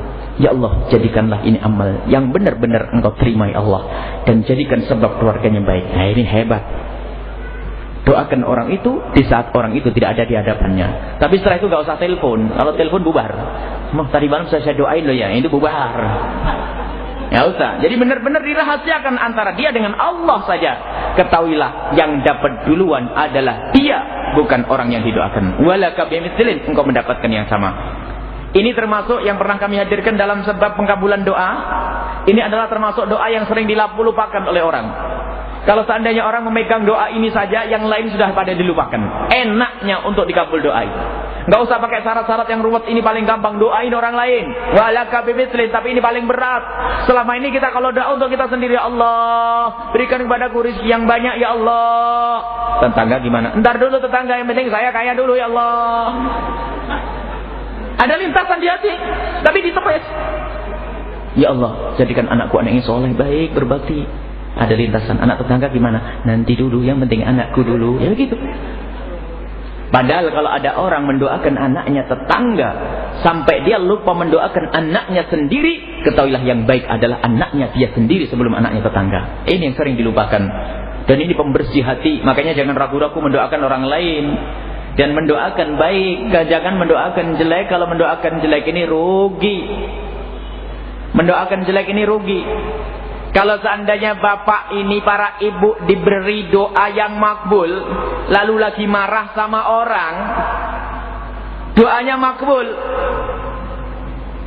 Coba kalau pakai akal sehat, pasti milih yang baik bapak nanti. Coba, ada orang pinjam duit. Pinjam duit. Biasanya pinjam duit itu penyakitnya waktu ngembalikan ya. Betul ya? Kalau pinjamnya mas sopan, assalamualaikum 5 kali, puntennya 7 kali, sampai bingung, punten, mohon maaf, punten, iya mau apa nih? Wah, pinjam duit sebulan, giliran sebulan datang dicari nggak ada. Ya, kalau kita datang ke rumah lewat pintu depan, dia keluar lewat pintu belakang, wah ruwet. Akhirnya dicari sebulan, 2 bulan, ini padahal kita lagi butuh. Sudah lagi butuh ini, taunya besoknya kepergok di tengah jalan. Jadi ibu yang dipinjemi duit sama yang minjem duit itu ketemu di pinggir jalan. Rupanya ibu yang pinjam duit itu karena kaget melengos kelihatan kalungnya rombeng. Aduh, kurang ajar, kalungnya gede-gede tapi nggak bayar utang. Sudah begitu karena kaget dompetnya jatuh, kebuka duitnya merah-merah ratusan ribu. Masya Allah, marah atau tidak? Kira-kira marah lah, marah. Kurang ngajar. Doain apa kira-kira? Coba. Dikasih doa yang makbul, ibu. Satu doa yang makbul, sekali doa langsung diterima oleh Allah misalnya. Sebab lagi dizalimi. Yang satu gak punya ilmu, ini ibu ini doain, kurang ngajar, masuk neraka, terkutuk, mana khianat. Dikabul bu. Jadi pengkhianat, terkutuk, kurang ajar, jadi jahat. Kemarin mah sebetulnya orang ini mah baik, jahatnya kalau pinjam duit tok. Gara-gara didoain tambah lagi gunjing, kemudian menfitnah, nyuri, habis gara-gara didoain. Padahal ibu punya doa dikabul tapi salah mendoakan. Coba doanya digunakan doa yang baik. Ya Allah, saya dizalimi ya Allah. Ibu yang pinjam duit kepada saya itu, ya Allah, zalim kepada saya, Allah. Sudah punya duit kalungnya gede-gede nggak bayar-bayar, ya Allah. Berikan kesadaran kepadanya, ya Allah. Tambah rizkinya, ya Allah. Berikan kesadaran, ya Allah. Dikabul ya, enak nggak? Sadar bener apa ya? Dikembalikan. Karena sadar kembalikan. Makanya kalau doa itu yang baik, jangan doa yang jelek, rugi. Sebab doa yang jelek itu begini ceritanya. Kalau memang doa kita dikabul, sayang kita doakan yang jelek. Dan kemudian orang itu belum tentu layak didoakan. Kalau tidak layak didoakan, ini yang lebih parah lagi. Doa itu kembali kepada kita sendiri, maka orang itu seperti ngutuk dirinya sendiri. Sebab kita tidak tahu orang yang kita doakan mungkin dia adalah orang yang juga didolimi oleh orang lain. Sehingga dia sebetulnya bukan orang dolim yang sesungguhnya. Padahal dia bawa duit tadi adalah titipan orang suruh nganterin ke sana. Tak taunya kita sudah marah-marah misalnya. Sudah kita doain yang jelek, padahal dia juga orang yang tertipu dan didolimi. Kita sudah doain yang jelek, kita ternyata mendoakan orang yang tidak dolim. Masya Allah, berarti nanti balik ke kita sendiri. Sudahlah, jangan doain yang jelek, jangan mendoakan yang jelek. Jadi doanya yang baik-baik. Jadi doa baik itu adalah termasuk pembersih hati, khususnya hati yang lagi dengki itu dengan cara mendoakan doa yang baik. Jadi ingat cara bersihkannya ilmu. Tahu tadi kayak tadi itu ilmu tadi. Yang kedua adalah dilawan, didatangi, mengucapkan selamat, selamat yang benar. Mengucapkan selamat, selamat, bukan selamat, itu enggak. Selamat, Masya Allah. Kemudian setelah itu doa di tengah malam. Doa di saat kita tidak ada di hadapannya, itu adalah doa yang sangat tulus. Terus dipaksa, dan terus dipaksa. Dan nanti insya Allah praktek di rumah. Siapa orang yang kita dengki, saya dengki sama si A, tulis. Tulis nanti paling doain, ya Allah. Masya Allah, ya Allah semoga tambah rizkinya. Satu, berat dipaksain. Kalau belum bisa paksain lagi. Kalau belum bisa susah. Ada resep terakhir tuh. Harus bisa tapi harus bisa. Paksain. Ditulis yang pertama paling kita dengki paling pertama. Yang paling gede dengki, marah ini paling pertama. Tapi judulnya diganti, bukan orang yang aku dengki, bukan orang yang aku dengki judulnya, diganti orang-orang yang aku cintai. InsyaAllah doa ya Allah semoga orang-orang ini dapat rezeki yang banyak, anaknya ini suaminya tambah cinta, anaknya soleh-soleh. Diulang lagi, kalau sudah ada mulai ganjal lagi diulang lagi, paksa. Ini luar biasa. Karena lidah ini juga dikawal. Lafaz-lafaz yang kita doakan dikawal. Biarpun mungkin hati kita belum tulus, karena lafaz yang diucapkan ini dikawal oleh malaikat nanti. Menjadikan sebab dan diamini oleh malaikat. Kita doanya enggak tulus, ternyata malaikat mengamini tulus. Maka bisa dikabul. Akhirnya hati menjadi bersih. Dia dapat, kita dapat. Walaka bimislin, engkau dapat tuh. Luar biasa. Kalau masih enggak bisa, oh gampang bu. Susah. Bisa enggak Bu Kirana Bu? InsyaAllah pasti bu saya nggak bisa. Ada orang ngaku, oh berat, saya sudah nyoba berat bu, ya gimana? Oh ada caranya. Ibu panggil anak-anak, ibu ambil cermin yang gede, cermin yang gede, panggil anak-anak, anak-anakku sini. Ada apa ibu? Ada apa pak? Pengen tahu Abu Jahal dah? Mana mak? Tuh, ini muridnya Abu Jahal nih. Kenapa? Doain nggak mau nih, doain biar tahu kalau kita kotor hatinya. Itu, tapi mungkin tidak sampai ini kita sudah bersih hati. Ini saja insyaallah silsilah penting nih. Ngedengki, hati-hati ngedengki. Dengkinya pedagang, dengkinya ustadz, dan dengkinya para pejabat, dengkinya kita semuanya mungkin punya dengki. Itu saja. Intinya dengki itu, kalau ada orang dapat nikmat kok kita belum senang, itu dengki. Biarpun tidak sampai ngomong apa-apa, biarpun nggak sempat ngelirik, itu sudah dengki loh. Dapat rezeki. Iya. Ada orang cerita, "Hei mas, tetangga dapat rezeki nih." Kalau nggak peduli, itu dengki sebetulnya, cuma tersimpan. Hati-hati kalau oh masya Allah. Orang mukmin itu akan senang jika saudaranya dapat nikmat. Saudaranya dapat nikmat, senang, masya Allah, alhamdulillah, alhamdulillah, alhamdulillah. La yu'minu ahadukum hatta yuhibba li akhihi ma yuhibbu li nafsi. Dia senang lihat temannya senang, dia ikut senang, itu iman. Tapi temannya senang, dia enggak senang, itu adalah dengki. Baik, ini saja insyaallah akan kita lanjutkan. Oh masya Allah, aduh lambat waktunya. Jadi mungkin hikamnya kita tunda saja. Biasanya kita adalah dengan hikam, mestinya al-hikmah al-khamisah wal khamsun, hikmah yang ke 55, an-nuru lahu al-kashfu, dan seterusnya. InsyaAllah akan kita baca pada pertemuan yang akan datang. Masih ada sisa waktu, mungkin ada yang mau ditanyakan, dipersilahkan. Wallahu a'lam bissawab. Assalamualaikum warahmatullahi wabarakatuh.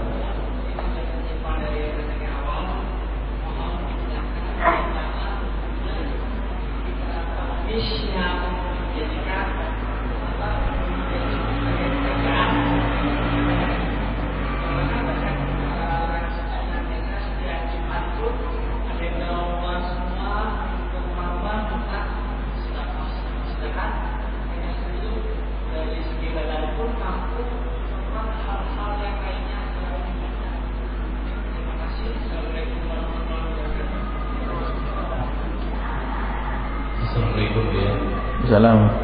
Saya mau bertanya penjelasan makrifat musyahadah. Sampai itu aja. Terima kasih. Ada ibu?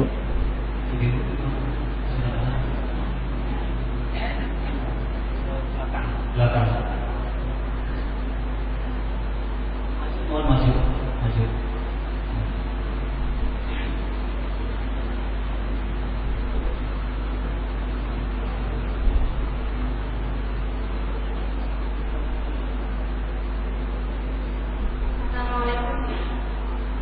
Waalaikumsalam warahmatullahi wabarakatuh.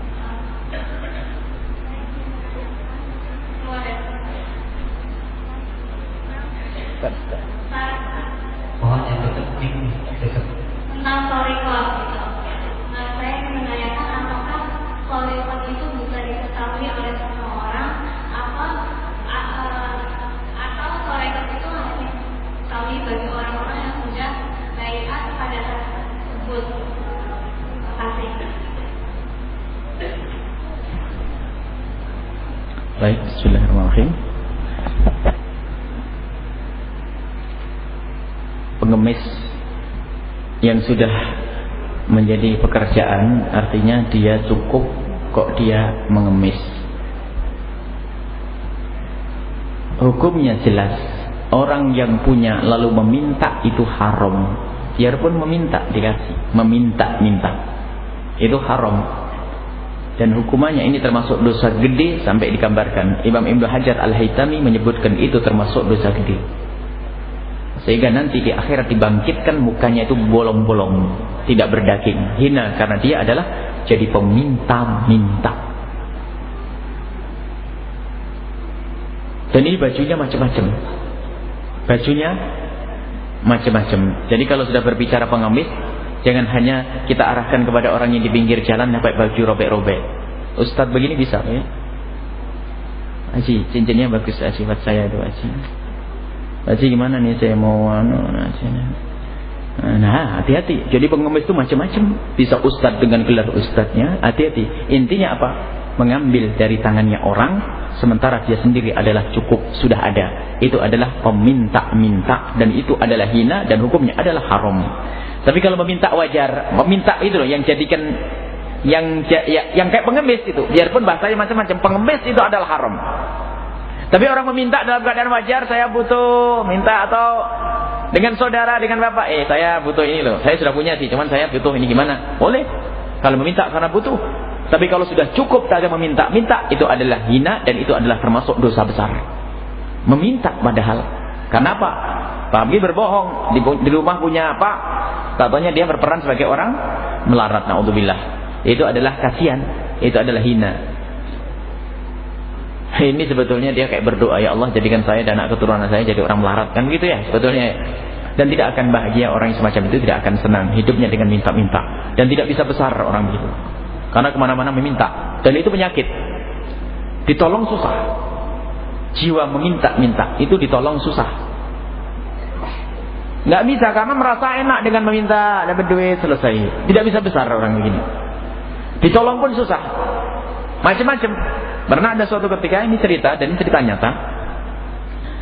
Ada satu orang kerjanya minta-minta. Cuman ini kelas.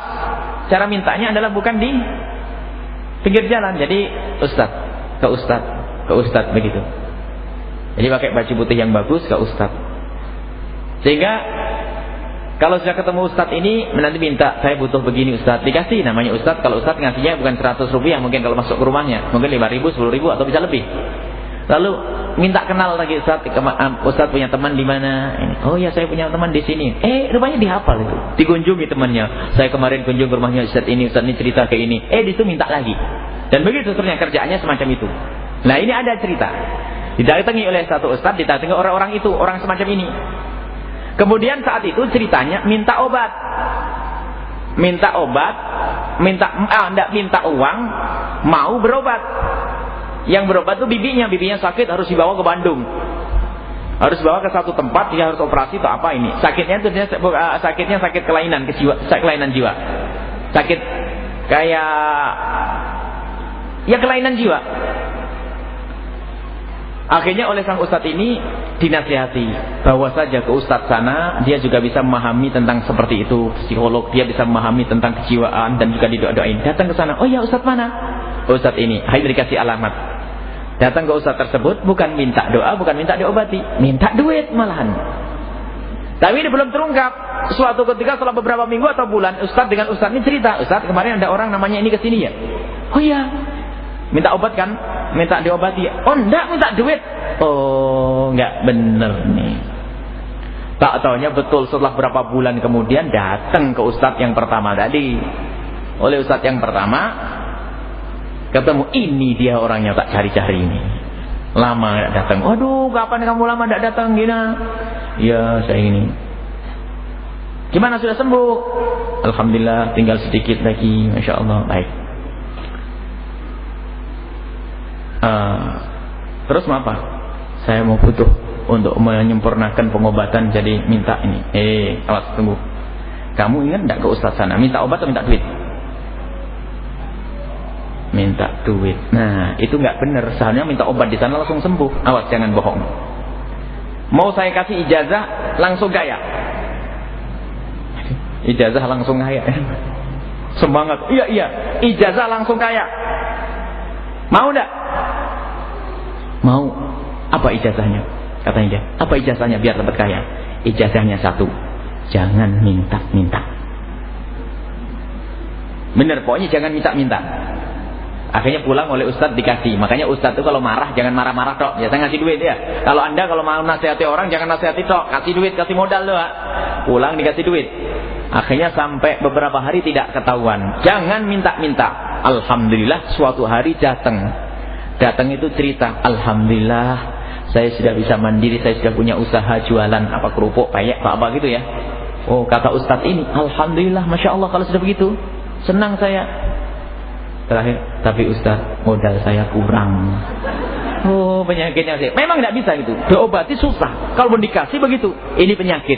Makanya harus ada rasa takut kepada Allah Subhanahu wa taala. Padahal dia mungkin sudah cukup dan sebagainya. Ini penyakit minta-minta. Kalaupun dia jadi ustaz, bisa ustaz peminta-minta. Kalau jadi pejabat paling parah lagi. Kalau jadi orang kaya tetap tamak. Itu adalah orang peminta-minta. Ini adalah bibit satu penyakit yang tidak baik. Obatnya adalah qanaah. Syukur apa yang diberikan oleh Allah kepadanya. Ada namanya afif, iffah. Orang tidak pernah mau minta-minta. Hebat itu. Dalam keadaan pun tidak mau minta-minta. Dalam keadaan seperti apa enggak mau minta. Rasa tidak nyaman kalau minta. Ini adalah hebat. Jadi minta. Bahkan pernah kita melihat satu tulisan. Sekali anda memberikan kepada pengemis, anda telah meracuni jiwanya. Oh, hebat benar tulisannya. Wah, ini memang benar. Kadang teracuni ini. Cuman kalau mau nasihati pengemis, jangan nasihati. Jangan minta-minta. Kasih dulu diarahkan ini dan sebagainya. Dan itu terlepas dari apakah jujur tidak jujur. Kalau memang ternyata dia pengemis beneran, maka kalau dia pengemis beneran, kita harus baik. Gini loh ya.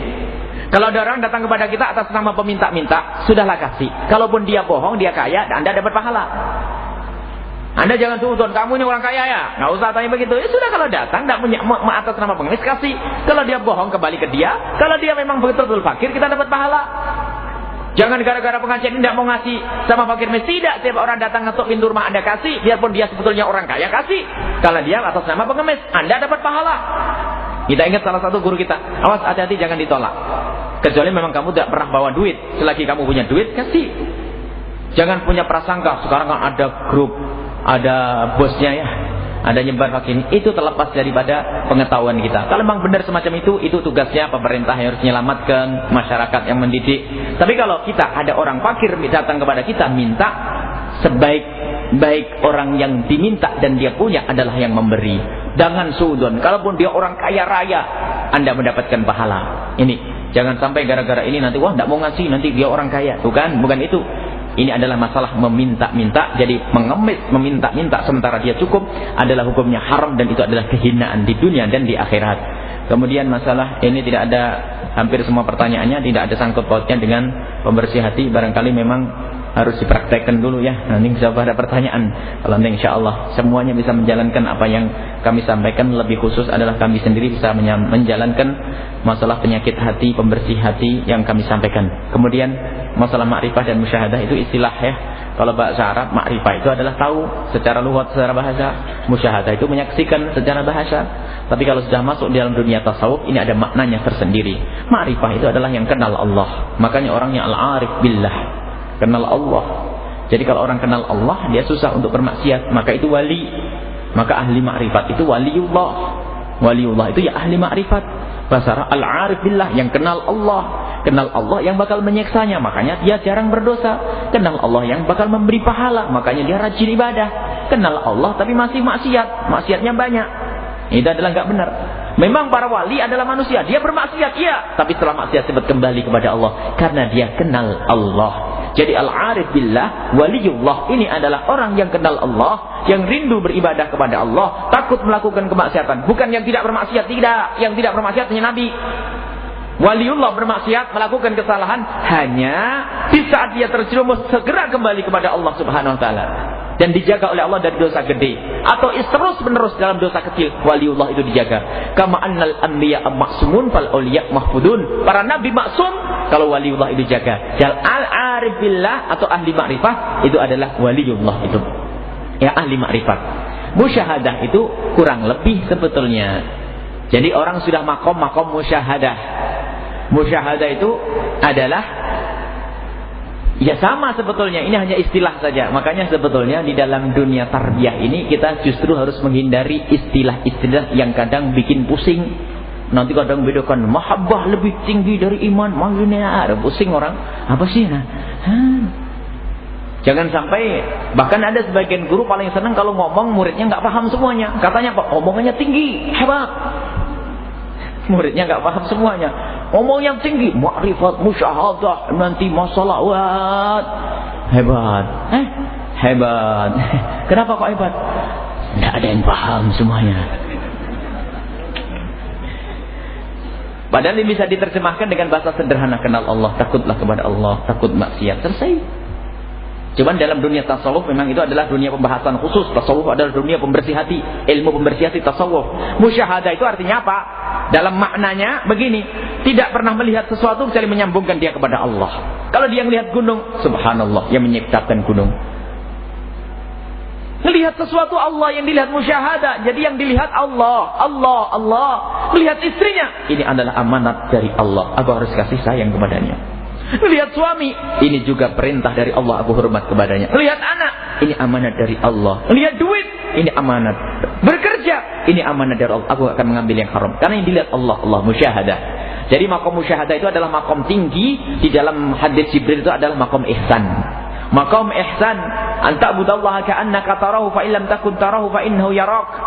Kalau makom ihsan itu adalah engkau menyembah Allah seolah-olah melihat Allah. Jika kamu tidak bisa sampai derajat itu, maka yakini bahwa Allah melihatmu. Ini makom musyahadah. Jadi menyadari bahwasanya apa yang aku lakukan disaksikan oleh Allah. Bukan maksudnya melihat Allah, begitu tidak. Artinya apa? Ini Allah. Melihat sesuatu sampai mara'aitu syai'an ila waratullah fi aqibali, maksudnya. Aku tidak melihat sesuatu kecuali Allah di dalam fi, bukan Allah bertinggal di dalamnya. Mengingatkan kepada Allah. Di balik kalimat itu Allah. Terus Allah. Jadi nyambung kepada Allah. Ini adalah orang pangkat tinggi. Itu adalah juga waliullah. Kurang lebih dengan al-arif tadi. Ma'rifah, ahli ma'rifah, ahli musyahadah. Ini adalah kurang lebih. Kemudian masalah thariqah dengan bai'ah. Ini kayaknya memang dunia tasawuf harus diangkat dan diterjemahkan dengan bahasa sederhana. Ada masalah thariqah. Thariqah itu apa? Selama ini kan ada namanya thariqah Qadiriyah, Naqsyabandiyah dan sebagainya. Itu semua adalah salah satu cara mengabdi kepada Allah, ibadah yang dilakukan oleh para ulama salihin, mungkin Syekh Abdul Qadir Al-Jalani, Syekh Bahauddin Al-Naqsyabandi, Syekh Ahmad Rifai dan yang lain sebagainya. Itu adalah satu cara-cara ibadah yang semuanya diambil dari Rasulullah sallallahu alaihi wasallam. Hanya karena begitu banyaknya cara ibadahnya Rasulullah, begitu banyaknya zikirnya Rasulullah, tidak semua orang bisa mengamalkannya. Sehingga ada si alim fulani, si alim si A menekuni zikir ini, si alim ini menekuni zikir ini, dan di saat dia menekuni ini sampai kepada Allah sehingga menjadi waliullah, diikuti oleh muridnya, sehingga muridnya yang mengamalkan zikir yang diamalkan oleh gurunya semakin banyak macam muncullah ini sanadnya nyambung, dia dari gurunya sampai Syekh Abdul Qadir Jalani. Syekh Abdul Qadir Jalani tentu mengambil itu semua dari gurunya sampai Rasulullah sallallahu alaihi wasallam. Maka muncullah yang namanya thariqah Qadiriyah. Thariqah Qadiriyah, Naqsyabandiyah dan yang lainnya tidak lain itu adalah cara ibadah kepada Allah yang dilakukan oleh para pendirinya sesuai dengan syariatnya Nabi Muhammad SAW yang diikuti oleh murid-muridnya. Ini ada thariqah Alawiyah. yang selama ini diambil dari orang-orang Hadramut.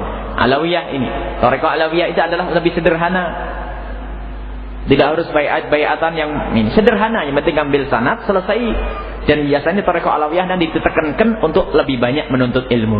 Nah ini, bukan saja mengumul memperbanyak zikirnya, tapi juga menuntut ilmu. Tapi intinya itu adalah bagaimana kita mengambil satu amalan yang sambung kepada guru sampai Rasulullah sallallahu alaihi wasallam. Itu hakikat thariqah. Makanya kalau ada orang mengambil thariqah Qadiriyah, itu sudah ingin mengambil sanad sampai kepada Syekh Abdul Qadir Al-Jailani, hingga Syekh Abdul Qadir Jailani juga mengambil dari sebelumnya sampai Rasulullah sallallahu alaihi wasallam. Jadi zikirnya Syekh Abdul Qadir Jailani yang diamalkan oleh thariqah Qadiriyah adalah dari Nabi Muhammad sallallahu alaihi wasallam. An-Naqsyabandiyah pun begitu. Asyadiliyah pun begitu, Ar-Rifaiyah pun begitu, Alawiyah pun begitu. Semuanya adalah nyambung kepada Rasulullah. Dan cirinya ahli tasawuf adalah sama, bersih hati. Nggak ada ahli thariqah ini gesek-gesekan. Sebab sekarang macam-macam. Thariqah saya lebih bagus, yang lain jelek. Wah, ini sudah nggak benar tuh. Paling benar thariqah saya. Dan di dalam thariqah nanti ada guru mursyid. Dan guru mursyid itu butuh, kita semua perlu guru mursyid. Dan mencari guru mursyid tidak harus masuk thariqah. Ini harus tahu. Berarti saya harus masuk thariqah? Tidak, guru mursyid tidak harus masuk thariqah. Cukup kita mengamalkan amalan yang diambil dari Rasulullah. Itu adalah kita sudah mengambil thariqah. Thariqah yang jelas kepada Rasulullah SAW. Cuma biasanya melewati Syekh Abdul Qadir Jailani. Bisa saja kita langsung mengambil kitab Adhkar Nawawi, zikir kita baca. Bisa. Cuman kalau kita mengambil thariqah atau guru mursyid yang khusus, itu mempermudah. Karena guru mursyid itu yang memahami, yang akan mengantarkan kita sampai kepada Allah. Jadi guru mursyid itu yang akan mengingatkan kekurangan kita. Jadi kita perlu namanya guru mursyid. Semuanya butuh guru mursyid. Dan guru mursyid itu tentu ada syarat-syaratnya. Dia adalah orang yang wara', ilmunya ada, paling takwa kepada Allah. Bukan asal guru mursyid. Ingat masalah guru mursyid, Dr. Syekh Muhammad Said Ramadan Al-Buti, yang beliau punya abah Syekh Mula Ramadan Al-Buti, disebut abahnya ini oleh Said Alwi. Abahnya Said Muhammad Al-Maliki, waliul ulama, alimul aulia. Seorang wali yang alim, dan seorang alim di antara para wali adalah Syekh Mula Ramadan Al-Buti. Dan putranya namanya Syekh Muhammad Ramadan Al-Buti. Beliau berkata, zaman sekarang di Syam banyak guru-guru mursyid dari thariqah-thariqah yang ada, itu jadi murid saja nggak pantas. Guru mursyid jadi murid nggak pantas. Gelarnya sih guru mursyid, mewarisi bapaknya, tapi akhlaknya enggak, ilmunya enggak, hanya besar-besar makom bapaknya saja. Kalau mungkin kalau hal ribuan, mungkin kalau ini ribuan, perhitungan. Tapi ternyata ini di Syam. Jadi makomnya makom bapaknya dipakai oleh anaknya yang tidak pernah kenal dunia agama, ilmu tidak ada. Jadi guru mursyid yang ada di Syam itu menjadi murid saja nggak pantas, apalagi jadi guru. Ini di Syam. Kalau di Indonesia bagaimana? Wallahu a'lam bishawab. Sebab guru mursyid itu kata, cobalah tidak usah jauh, kitab Tanbirul Qulub di belakang. Syaratnya guru mursyid ayyakuna wari'an wara' aliman bi ulumi syariah. Ngerti ilmu syariat, wara', ahli ibadah, paling bagus. Oh, lewat begini. Enggak ada banyak aneh-aneh, wali-walian, pakai gelang emas katanya, saya mau makomnya lain. Ya, makom ahli neraka itu. Ya ada. Jadi harus paling istiqomah. Kenapa? Guru thariqah mursyid ini mulai dari perilakunya sudah layak untuk ditiru. Sebelum omongannya yang meluruskan kita. Tingkah lakunya, perilakunya. Maka nggak ada guru mursyid yang bodoh, nggak ada guru mursyid yang goblok, nggak ada guru mursyid yang aneh-aneh, nggak ada. Semuanya pasti lurus. Sebab apa? Kata Habib Ali Al-Jufri, kalau seandainya Allah tidak akan mengangkat walinya dari orang yang bodoh. Kalau Allah mengangkat orang bodoh jadi walinya, pasti akan diajari oleh Allah. Nah, nggak ada aneh-aneh, melanggar syariat, nggak ada. Kalau memang dia orang bodoh kok diangkat oleh Allah jadi wali, pasti dijaga oleh Allah, nggak akan melakukan itu semuanya. Dikasih ilmu laduni dari Allah Subhanahu Wa Taala. Ini nggak karu-karuan tingkah lakunya jadi wali, guru mursyid lagi, musibah. Akan tapi ingat, thariqah adalah ada, dan thariqah adalah benar, dan itu perlu kita bersambung dengan orang-orang ahli thariqah. Ada pun masalah masuk thariqah atau tidak, ini urusan lain. Ya, karena kalau Anda masuk thariqah harus Anda pilih guru yang benar. Karena kalau sudah orang masuk dunia thariqah kemursyidhan, nanti seorang murid di depan guru seperti mayit di depan tukang mandi memandikan. Mau diolah alik gimana mau? Anda harus. Barangkali kita ini termasuk masih kelas awam. Kata Imam Haddad, man ja'ani bi thariqatil khassati ibtalainahum wa man ja'ani bi thariqatil 'amati 'allamnahum. Kalau ada orang datang kepadaku, beliau adalah seorang mursyid. Kalau ada orang datang kepadaku dengan caranya orang-orang khusus, akan aku uji. Tapi kalau datang dengan caranya orang awam, aku ajari. Ya kita mungkin kelas ini ya, tidak usah kalau masuk yang berat-berat mungkin nggak kuat. Kadang-kadang, ayo berhenti dagangnya, berani tidak? Sangat guru Husainnya ini. Ya, tidak usah dagang. Bentar dulu Kiai. Hati-hati ini.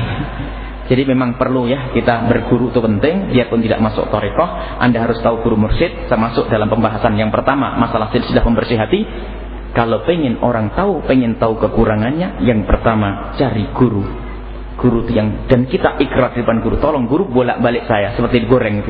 Saya kurang begini, nih saya kurang ini, ditunjukkan, dan jangan marah, jangan dendam dengan guru. Kalau sudah dendam dengan guru, tidak akan mendapatkan apa-apa. Ini saja insyaallah. Semoga Allah menjadikan kita adalah orang yang sambung dengan guru-guru mulia yang bakal menjadikan sebab keselamatan kita di dunia dan di akhirat. Dan juga semoga Allah membersihkan hati kita. Ini ada yang minta didoakan. Yang satu adalah telah meninggal dunia Bapak Lesmana Mandra Kumara, telah wafat pada hari Ahad 1 Mei 2011 jam 22 WIB kemarin.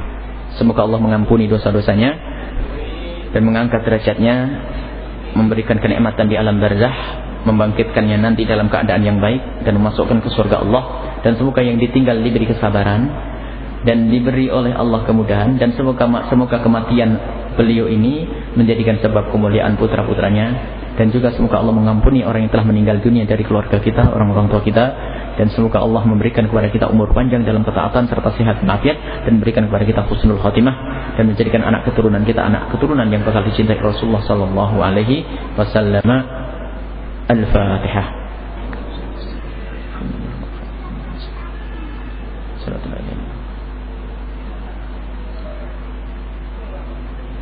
Ada lagi minta doa untuk adiknya akan menikah Jumat nanti. Semoga lancar, insyaallah, jadi keluarga yang harmonis, diberi oleh Allah keturunan yang soleh solehah, dibanggakan Rasulullah, semakin dekat kepada majelis taklim, semakin dekat kepada ulama, semakin dekat kepada Rasulullah SAW. Dan ini ada juga yang minta didoakan untuk sempat menikah. Semoga Allah memberikan kepadanya pasangan yang baik, dijauhkan dari sebab kehinaan, diberi pasangan orang-orang yang diridhoi oleh Allah, yang dicintai oleh Allah, yang menjadikan sebab Rasulullah bangga.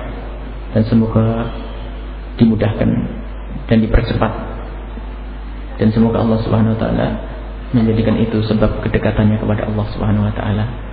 Al-Fatihah. Ya kan Bismillahirrahmanirrahim. Alhamdulillahirabbil alamin. Allahumma shalli ala sayyidina Muhammad wa ala sayyidina Muhammad. Allahumma arhamna wa la tu'adzibna wa ansurna wa la takhdhulna wa 'afina wa la tumritna wa akrimna wa la tuhinna wa athirna wa la tutin alaina innaka ala kulli syai'in qadir. Allahumma ya Allah, bersihkan hati kami dari segala macam penyakitnya ya Allah. Engkau lebih tahu tentang penyakit hati ya Allah. Engkau ya Allah, dan hanya Engkau yang bisa membersihkan ya Allah. Maka hanya kepadamu kami mengadu ya Allah. Hilangkan kedengkian dari hati kami ya Allah. Jangan sampai hati kami mendengki kepada siapapun ya Allah. Jangan siksa hati kami dengan kedengkian. Dan jika ada orang mendengki kami mohon ya Allah, hentikan dari kedengkian itu ya Allah. Kami tidak ingin ada tadi saudara-saudara kami ya Allah tersiksa dengan penyakit dengki ya Allah. Ya Allah, ya Allah, siapapun yang pernah berbuat zalim dan aniaya kepada kami, dan siapapun yang pernah mendengki kami, maka kami mohon ya Allah, berikan kepada mereka kesadaran dan muliakan mereka ya Allah di dunia dan di akhirat ya Allah. Dan jauhkan kami dari sebab kehinaan, dan jauhkan kami dari sebab kenistaan, jauhkan kami dari segala kemaksiatan ya Allah. Jauhkan kami dari segala kemaksiatan ya Allah. Jika Engkau telah menjauhkan kami dari kemaksiatan, maka tidak ada satu kemaksiatan dan kehinaan satupun yang akan mendekat kepada kami. Akan tapi Allah, siapapun ya Allah, jika tidak Kau hendaki baik, biarpun mereka berusaha, maka tidak akan baik. Maka jadikanlah kami hamba-hamba yang Kau pilih menjadi hamba-hambamu yang terbaik, hamba-hambamu yang Kau cintai, hamba-hambamu yang Kau muliakan di dunia dan di akhirat ya Allah.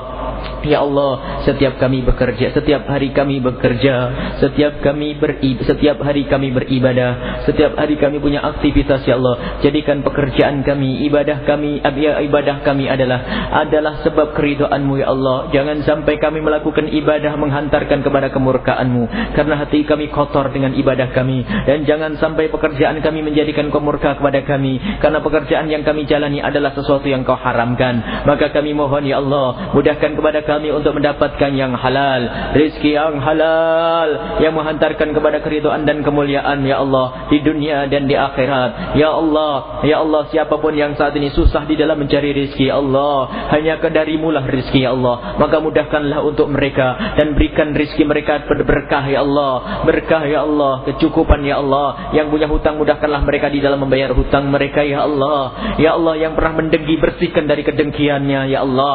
Ya Allah, yang sakit sembuhkan, yang sakit sembuhkan, yang sakit sembuhkan, yang sudah menikah ya Allah jaga keindahan dalam rumah tangga mereka, yang belum menikah mudahkanlah mereka ya Allah untuk mendapatkan kemuliaan dalam pernikahan, dan jadikan pernikahan mereka pernikahan yang mulia. Berikan kepada kami keturunan anak yang soleh solehah yang bakal dibanggakan oleh kekasihmu Nabi Muhammad, yang menjadikan sebab kami mulia di dunia dan di akhirat. Ya Allah, ampuni dosa kami yang sangat banyak, yang kami tidak bisa menghitungnya satu demi satu, akan tetapi Engkau Maha tahu ya Allah.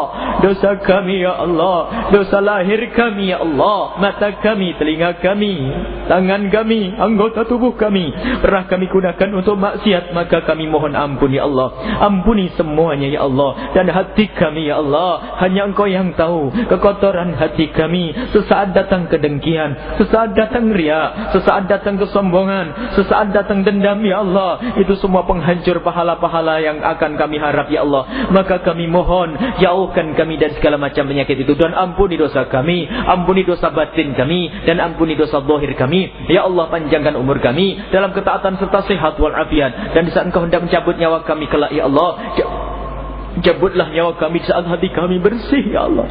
Kami tidak mendendam kepada siapapun, kami tidak mendengki kepada siapapun ya. Kami tidak sombong kepada siapapun ya Allah. Kami tulus dalam beribadah ya Allah. Cabutlah nyawa kami dalam keadaan Kau ridho kepada kami ya Allah, ridho pada kami ya Allah. Cabutlah kami ya Allah dengan husnul khatimah, mati dalam keadaan iman, dan jadikan ucapan kami di akhir hayat kami kelak adalah kalimat agung dan mulia, la ilaha illallah Muhammadur Rasulullah sallallahu alaihi wasallam. Rabbana atina fid dunya hasanah wa fil akhirati hasanah wa qina adzaban nar. Wa sallallahu ala sayyidina Muhammadin wa ala alihi wa sahbihi wasallam. Walhamdulillahi rabbil alamin. Al-Fatihah.